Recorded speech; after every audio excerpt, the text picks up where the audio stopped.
श्री सद्गुरुदेव परमात्मने नमः। श्री रामचंद्राय नमः।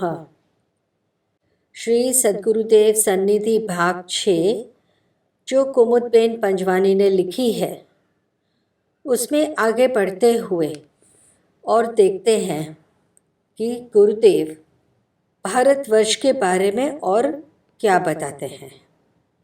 चलिए पेज 241 पर श्री गुरुदेव कहते हैं, शासन की मूल पद्धति में ही सड़ा बैठ गया है। दोपहर करीब 12 बजे प्रधानमंत्री श्रीमती इंदिरा गांधी के सेक्रेटरी को लेकर डिस्ट्रिक्ट कलेक्टर श्री सिंह गुरुदेव के दर्शन मिलन को आए। कैंप के कार्य से प्रभावित होकर उन्होंने बांदा जिला के उत्तर प्रदेश लिए और मध्य प्रदेश के लिए 100 टन गेहूं देने का वचन दिया। श्री गुरुदेव ने कहा, खेती खेती सब चिल्लाते भर है, जमीन वैसे ही पड़ी है पर हम खेती करते नहीं हैं। मैं ऐसा मानता हूँ कि भारत के अनाज का 8वां हिस्सा चूहे खा जाते हैं। उत्पादन को कम करके 2-3 साल तक हमें खेती में ही लग जाना चाहिए। जमीन है, उसके पास बैल नहीं है, और बैल है, उनके पास जमीन नहीं है। सरकार ऐसे प्रत्येक किसान को 2-2 बैल दे दे और उपजाऊ भूमि में अनाज बोना शुरू करवा दे। उसके बाद कुएं, सड़क आदि बनाने का विचार करें। हमारा स्वभाव भिखारी बन गया है, हमको दो यही लगा है। जिस देश को भीख की आदत पड़ जाए उसका उत्थान नहीं होता। हम कितनी मोटी बुद्धि वाले हैं, सबको समान हक देना चाहते हैं। देखिए, आप सत्ता द्वारा हमारा खेत बांट देंगे, पैसे जायदाद बांट देंगे और हमारे आदमियों की मिलिट्री में भर्ती कर देंगे, परंतु आप बुद्धि का बंटवारा नहीं कर सकते। जो बुद्धिमान होगा वो फिर विषमता खड़ी कर देगा। इसलिए साम्यवाद बेकार है। हम लोग हैं सुख इच्छक। कार्यकर लोग हमें सुख की लालच देते हैं। 20 वर्ष पहले यही कांग्रेस ब्रिटेन की रिश्वत के बारे में चिल्लाती थी। क्या आज रिश्वत नष्ट हुई है? लोकसभा और विधानसभा में जो लोग चुने गए हैं वे अपने ही रिश्तेदारों का परिकर तैयार करते हैं। इससे शासन की मूल पद्धति में ही सड़ा पैदा हो गया है और बैठ गया है। मैंने एक पुलिस से पूछा, तुम इतनी रिश्वत लेते हो, कहीं पकड़े जाओगे तो? जवाब मिला, तो क्या हुआ, रिश्वत देकर छूट जाएंगे। हमारी मनोवृत्ति कहाँ पहुंची है देखिए तो। पेज 300। देश हित की चाहने वाले देश प्रेमी व्यक्ति बहुत कम हैं। भाषा के हिसाब से प्रांतों की रचना होना जन समूह की सुख सुविधा के लिए अनिवार्य था। भारत विशाल देश है, अनेक भाषी जन समूह भारतीय जन है, इसलिए भाषा की प्रांत होना जरूरी हो जाता है। परंतु ये प्रांत है, अलग अलग राष्ट्र नहीं है, अपितु एक ही राष्ट्र के अलग अलग अंग मात्र है, जिनको अपने अपने प्रांत व प्रांतवासियों की सेवा उत्कर्ष करने का सुंदर मौका प्राप्त हुआ है। उन लोगों को शांत, स्वस्थ मंचित से सोचना चाहिए कि वे लोग वास्तव में उत्कर्ष सेवा आदि कर रहे हैं क्या? अगर नहीं कर रहे हैं तो क्यों नहीं कर रहे हैं? सरहद का झगड़ा एक एक, दो दो साल एक ही राष्ट्र के विभिन्न प्रांतों में चालू रहता था। यह शोचनीय दशा है। इस पर से तो यही अनुमान निकल आता है कि हमारे राजनीतिज्ञ व्यक्तियों में से स्वार्थ पोषक और संकुचित थोथी वृत्ति वाले ज़्यादा है और देश हित की चाहने वाले देश प्रेमी व्यक्ति बहुत कम हैं। एक प्रांत अपना स्वार्थ तो चाहता है, परंतु दूसरे प्रांत का अहित भी चाहता है। यह दशा बड़ी ही शोचनीय है। व्यक्तिगत जीवन व्यवहार में स्वार्थ दृष्टि और पराये की अहित भावना इतना अनुचित नहीं जितना कि राष्ट्र के विकास व्यवहार में है। ऐसे स्वार्थी संकुचित नेताओं को शीघ्र हटा देना चाहिए। इतनी लोक जागरूकता नहीं होगी तब तक इस देश का सही उत्कर्ष होने का नहीं। दिन प्रतिदिन भ्रष्टाचार, स्वार्थपूर्ति और सत्ता हथियाने का यानी झपटना बढ़ता जाएगा, ऐसा ही लगता है।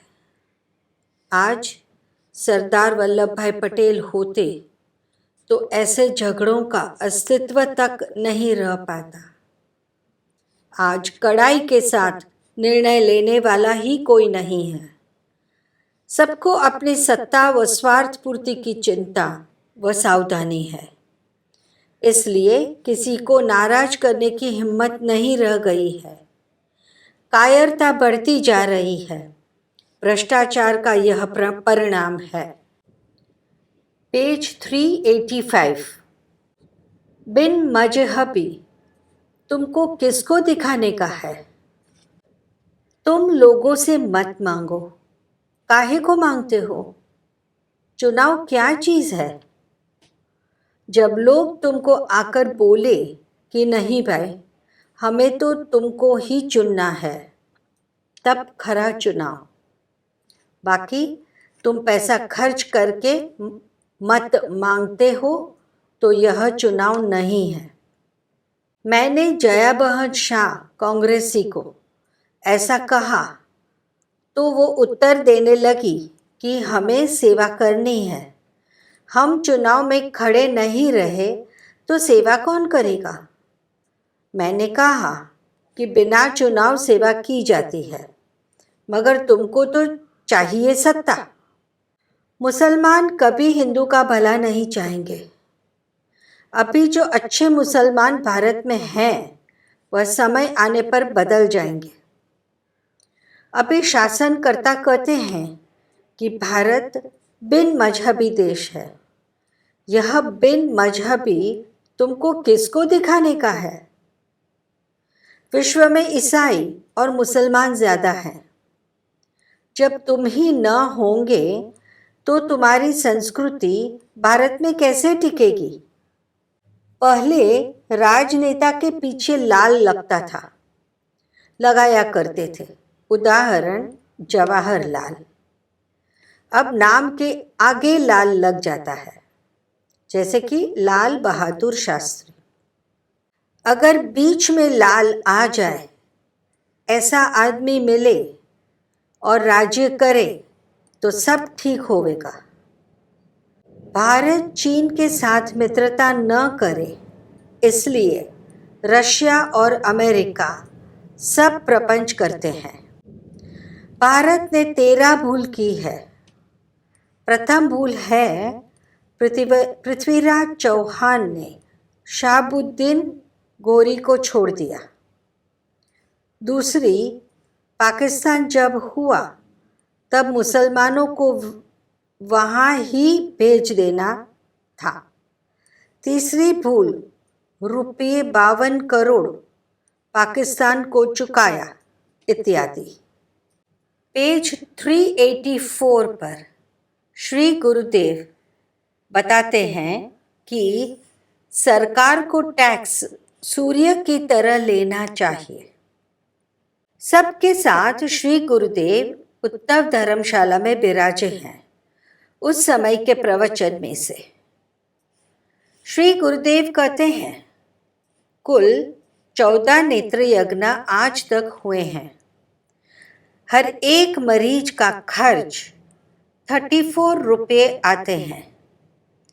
एक सदगृहस्थ ने नेत्र यज्ञ के लिए 1000 लोहे की चारपाई यानी पलंग भेंट में दिए और लकड़ी के खाट 3000 तो हैं ही। मध्य प्रदेश के पूर्व मुख्यमंत्री श्री काटजू ने मुझे कहा था कि हर एक मरीज के लिए सरकार को नेत्र यज्ञ में 200 रुपये खर्च होते हैं। वही तो सरकारी खर्च। सरकार को चाहिए कि कर यानी टैक्स सूर्य की तरह लेना चाहिए। जब सूर्य नदी, सागर आदि से जल खींचता है तब कोई देखता नहीं है, परंतु वही जल बादल से बरसता है तो दिखता है, और यह बारिश का जल सबका कल्याण करता है। इसी तरह सरकार को आसानी से कर लेना चाहिए और प्रजा के हित में ऐसा खर्च करना चाहिए जो निखर उठे, यानी सबको सुख पहुंचावे। अनाज की कमी होवे, बारिश कम होवे तो सरकार को चाहिए कि 2 साल नहर का पानी मुफ्त में कृषिकार को दे। जब जब अनाज की कमी देश में होवे तब जिसकी उम्र 40 साल से ज़्यादा हो उनको सप्ताह में 2 दिन उपवास करना चाहिए, परंतु युवानों को एक भुक्त एक समय का भोजन का नियम भी न करे। भारत सरकार को चाहिए कि सब कंट्रोल अनाज कारखाने आदि पर निकाल दो। कांग्रेसियों तो पुराने खटमल है, इतने बरसों से सालों से हैं। नया पक्ष यानी नया खटमल जो और लहू चूसेगा। पेज 284 पर श्री गुरुदेव समझाते हैं कि राष्ट्रीय निधि बढ़ानी चाहिए, कर्जा उत्तरोत्तर कम होना चाहिए। कहते हैं, खाद्य पदार्थों का मुफ्त व्यापार देश भर में कर देना चाहिए। जोन बंदी निकाल दो, रैशनिंग भी निकाल दो। व्यापारी वर्ग, दलालों के वर्ग के लिए जीवन जरूरी चीज़ों के व्यापार में मुनाफा करने के निश्चित माप कर दो। गरीब युवा और बेकार वर्ग को कम से कम ब्याज पर लोन देकर उनकी शक्ति का लाभ लो। उन्हें काम दो, काम पर लगाओ। जोन बंदी का विरोध करना चाहिए, कारण कि जोन बंदी अनिष्ट है। उसे प्रदेशवाद, कोमवाद, संग्रहखोरी, रिश्वतखोरी, भ्रष्टाचार बढ़ता है। भारत एक अविभाज्य देश है। प्रदेशों के टुकड़े सुचारू रूप के शासन के लिए हैं। स्वशासन में अनिवार्य है। जल्दी न्याय मिलता है। दूसरा, रोटी, कपड़ा, मकान, शिक्षा व बीमारों को शुश्रूषा, औषधोपचार, राहत, आश्रय के साथ उत्तम इलाज उपलब्ध होना चाहिए। तीसरा, उद्योग, व्यापार, खेती, जल, बिजली सुखपूर्वक प्राप्त हो। चौथा, चोरी, डकैती, हत्या, खूनामर्की न हो। अगर हो तो कड़क सजा दो। जाहिर क्षेत्रों के उद्योग और दूसरे विभाग के तंत्रों में मुनाफा होना चाहिए। ऐसी कार्य दक्षता का अभाव है। सरकारी तंत्र है वह तो ऐसा ही चलता है। ऐसी वृत्ति जम गई है। कड़ाई के साथ इसको ऊपर से नीचे तक झटकारना चाहिए। खर्च पर पाबंदी, मर्यादा होनी चाहिए। उसी तरह इतना मुनाफा नहीं होगा तो बंद किया जाएगा। ऐसा बंधारणीय कानून हो या मुनाफा न होने पर खानगी कार्यदक्ष उद्योगगृह को कारोबार सौंप देना चाहिए, वह भी निश्चित मुद्दत के लिए और निश्चित शर्तों के साथ समझदारी रखकर। निकास बढ़नी चाहिए, उत्पादन उत्कृष्ट और एक सा हो, दूसरे देशों के उत्पादनों से कम कीमत वाला हो। निकास का वही वटी तंत्र खूब कार्यदक्ष और शीघ्र कार्य करने वाला हो, क्योंकि सरकारी विधियों में शिथिलता और देर होवे तो निकासकारों को अनुमानित मुनाफा नहीं मिलता। तब फिर उत्साह नहीं रहता और देश की इतनी भारी आबादी है तो देश के बाजारों में व्यापार करके कमाना व्यापारी वर्ग को आसान है ही। पेज 310 पर गांधी जी ने 3 अनिवार्यता समझाई है।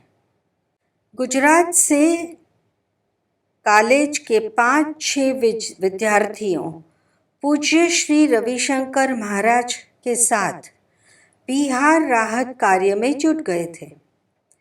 वे श्री गुरुदेव के और राहत कार्य के दर्शन करने को रंका आए थे।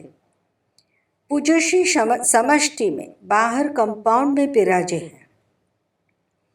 विद्यार्थियों को लक्षित करते श्री गुरुदेव ने कहा, महात्मा गांधी की कर्मभूमि गुजरात के आप हैं। इस बात का गौरव आपके सेवा आचरण में आप प्रमाणित कर रहे हैं। मुझे बराबर याद है कि सन 1947 में स्वातंत्र्य प्राप्ति के समय और पश्चात भी महात्मा जी ने देश काल अनुसार 3 अनिवार्यता समझाई हैं। एक तो यह कि हमारे देश की 80% प्रजा देहातों में ही बसी है। दूसरी बात यह कि इन देहातों में रहती प्रजा अनपढ़ है और आर्थिक परिमाण में गरीब है। शिक्षा संपत्ति दोनों परिमाण में गरीब है। और तीसरी, देश की स्वातंत्र्य प्राप्ति दशा के सब स्तर के समाज के कल्याण के लिए ही हम लोगों ने चाहा है। देश के गरीब, तवंगर, शिक्षित, अशिक्षित सब लोगों का सुख ही हमारा लक्ष्य है। सबका विकास हमारा ध्येय रहा है स्वातंत्र्य प्राप्ति के पीछे। ये तीनों बातें की वास्तविक पूर्ति देश की सर्वोत्तम उन्नति के लिए अत्यंत अनिवार्य है। जब तक इनकी ओर ध्यान नहीं दिया जाएगा तब तक चाहे जितनी योजनाएं बनाते चलो, करोड़ों रुपए की योजनाएं करते रहो, परिणाम कुछ नहीं निकलेगा। आप यहाँ सेवा के कार्य में आए हैं, यह देखकर मुझे संतोष है। आप में से ही, आज के विद्यार्थियों में से ही भविष्य के राजपुरुष देश को मिलेंगे, जिनके हाथ में देश की बागडोर रहेगी। सेवा की भावना आपके हृदय में ऐसे राहत कार्यों में सहयोग, सेवा देने से उस व्यक्ति भविष्य में भी बनी रहेगी। इस उम्र में ऐसे कार्यों में सहयोग दे रहे हो तो अभी से ही सेवा की भावना आपके जीवन में आविर्भूत होती है, निश्चित ही है।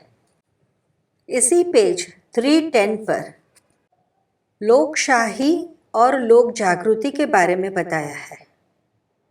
श्री गुरुदेव कहते हैं, लोकशाही शासन पद्धति के लिए लोक जागृति मूलभूत रूप से अनिवार्य है।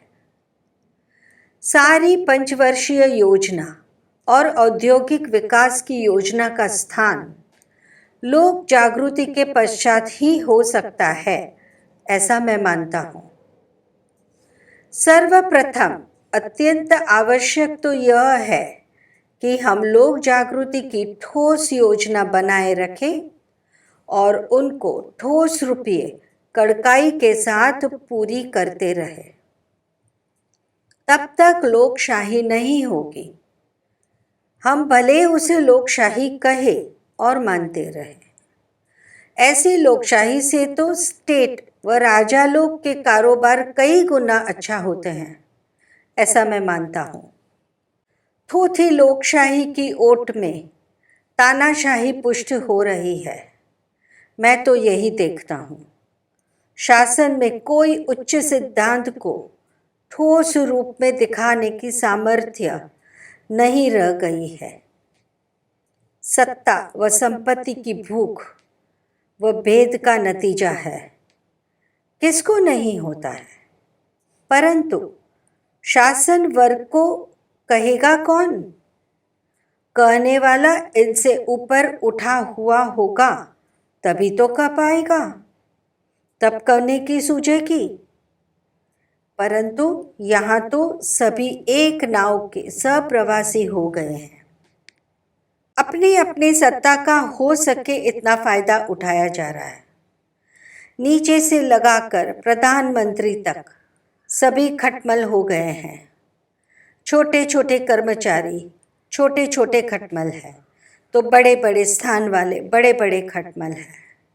कोई देश का हित या देश की जनता का हित सोचने को तैयार नहीं है।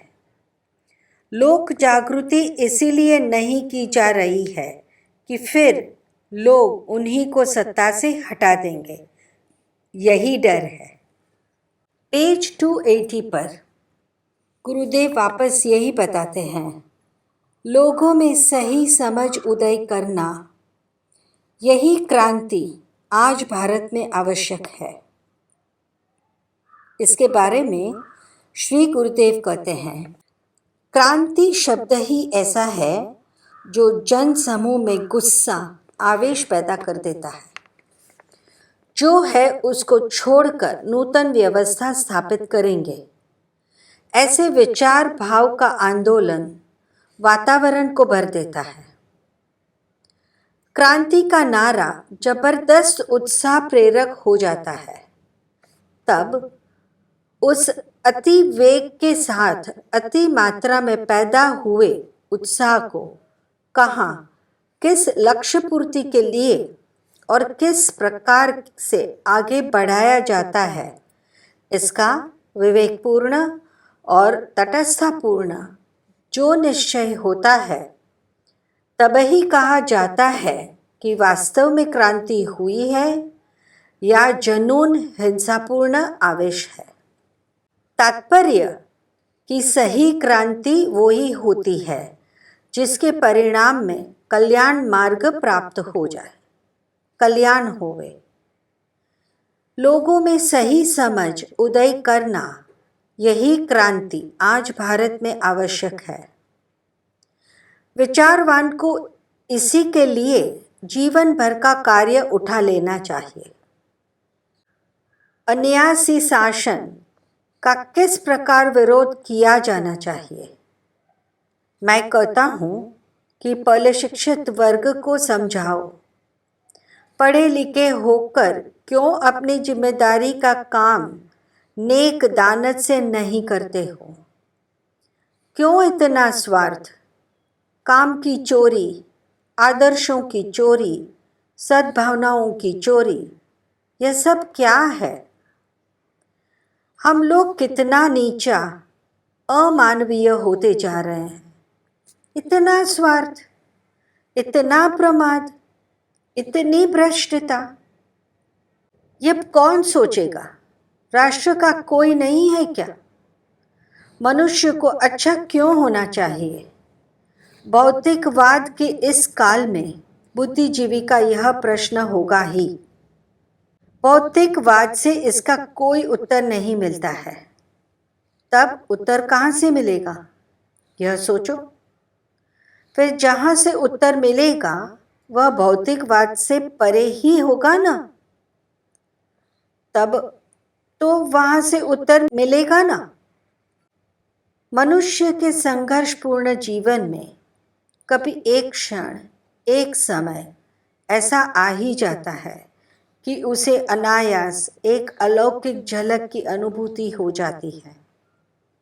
जागृत बुद्धि होगी तो जरूर निर्णय कर लेगी कि यह अनुभूति मेरे शरीर, मन, बुद्धि से परे रहे हुए तत्व की है। अब सोचने पर उसे दृढ़ विश्वास हो जाता है कि जो अनुभूति हुई थी वह चैतन्य के अंश रूप स्वतः के आत्मा की झलक ही थी। अब उसी अनुभूति को स्थिर रखने को मुझे अच्छा बनना चाहिए। जीव चैतन्य का अंश है, ईश्वर अंश, जीव अविनाशी, सहज अमल, चेतन सुख राशि, परंतु आवरणों से ढका हुआ रहता है और पूर्ण रूप से व्यक्त नहीं हो सकता है। उन आवरणों को हटाना चाहिए, इसके लिए अच्छा बनना चाहिए। जीव मात्र क्रमशः उन्नति की राह पर जा सकता है। कैसा भी भौतिकवादी होगा, फिर भी कभी न कभी उससे अंतःकरण में अच्छा होने की टीस उठेगी। बूंद जो समुद्र से अलग किनारे पर रह गई है वह समुद्र से मिलने को अधीर होगी ही। भौतिकवाद की सीमा से परे भी जीव रहता है। जीव चिरंतन है, शरीर अनित्य है। क्षिति जल पावक गगन समीरा, पंच रहित यह अधम शरीरा। प्रकट सो तनु तब आगे सोवा, जीव नित्य के ही लगी तुम रोवा। राजनीति खोखली हो गई है। उच्च पद पर पहुंच जाना और अपने पद पर येन केन प्रकरण डट कर रहना, टिके रहना, यही राजनीति आजकल चल रही है।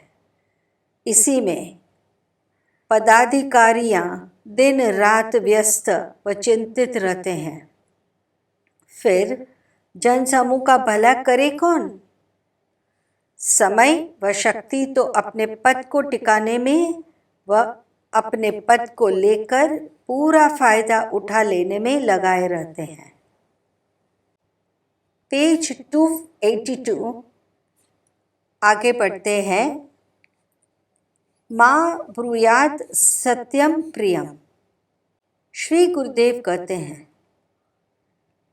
इतनी कॉलेज खुल गई हैं परंतु विद्यार्थियों का कुछ भला नहीं होता है। भला होता है रिश्तेदारों, मित्रों, संबंधियों और अधिकारियों का। शिक्षा भी व्यवसाय हो गई है। 25-30 हजार रुपये इकट्ठा कर सकते हो तो नया कॉलेज खोलकर जोरदार व्यवसाय चला सकते हो। चतुर और शक्तिमान विद्यार्थियों को राजकारण में खींच लिए जाते हैं। कोई कोई राजकारणी लोग ऐसे विद्यार्थियों को महावारी पैसे भी देते हैं। इन विद्यार्थियों का उपयोग युवान के प्रचार कार्य में, मत पेटियों के बूथ पर कब्जा जमाने में, जुलूस निकालने में, दादागिरी करने में, आतंक मचाने में और कहीं कहीं तो प्रहार, हिंसाचार कराने में किया जाता है। फिर इनके सामने कभी कुछ कार्यवाही नहीं की जा सकती और यदि क्वचित कोई भी की जाती है तो उनकी रक्षा के लिए उनका उपयोग करने वाले वही बड़ा राजनीतिज्ञ आ धमकाता है और फिर कोई कार्यवाही नहीं होती। न मालूम क्यों और किस प्रकार सब कुछ भुला दिया जाता है। बिहार में बेतिया, सासाराम, भागलपुर, आरा, औरंगाबाद, बेगूसराय, नालंदा, खगड़िया, भोजपुर, कटिहार, मुंगेर, कोले, संथाल, गया, पटना, पाटलिपुत्र सम्राट अशोक का बसाया हुआ पाटलिपुत्र पटना है। चंपारण, मोतीहरी, मधुबनी, इन सब जगह घूमा हूँ, रहा हूँ। चंपारण का पश्चिम भाग हद से नेपाल सटा हुआ है। मुजफ्फरपुर, गोकुला आदि स्थल दान चोरों का आश्रय स्थान होता है। भागलपुर का नाम चंपानगर था। यहाँ कुंती जी का ज्येष्ठ पुत्र कर्ण हुआ था। विक्रमशिला विश्वविद्यालय चंपानगर में था। समुद्र मंथन में मंदराचल पर्वत से मंथन किया गया था। वह मंदर पर्वत चंपानगरी में है। सम्राट अशोक कईयों की हत्या करके उनमें रिश्तेदारों के लहू भी थे। लाल गादी पर बैठा था। फिर बाद में हिंसा देखकर उनका मन वितृष्ण हो गया। तब एकदम पलट गया, परिवर्तन हो गया। परिवर्तन होने में देर नहीं लगती, मन पलट जाना चाहिए। ऐसी एक क्षण आ जानी चाहिए। फिर इसी प्रदेश में भगवान बुद्ध भी हो गए। जितना विशाल बिहार प्रांत है उसके अनुपात में पुलिस व्यवस्था नहीं है। यह आज़ादी के इतने वर्ष के बाद की स्थिति को हमारे राजनीतिज्ञों का चमत्कार ही मानना चाहिए ना। इतिहास जो लिखा जाता है वह कभी पूरा नहीं होता। कुछ न कुछ कभी वहाँ ज़रूर छूट जाता है। कुछ इसलिए कि समय की परिधि को शब्द में बांधना कठिन होता है, और कुछ इसलिए कि बहुत कुछ कहना उचित और संभव नहीं होता। सत्य को जैसा वह है वैसा कहने की सामर्थ्य एक सीमा तक ही शायद उचित भी है, और यदि यह मान लिया जाए तो जो बचता है उसे लिखना कम से कम मुझे सार्थक नहीं लगता। मां ब्रूयात सत्यम प्रियम। श्री सद्गुरु देव की जय।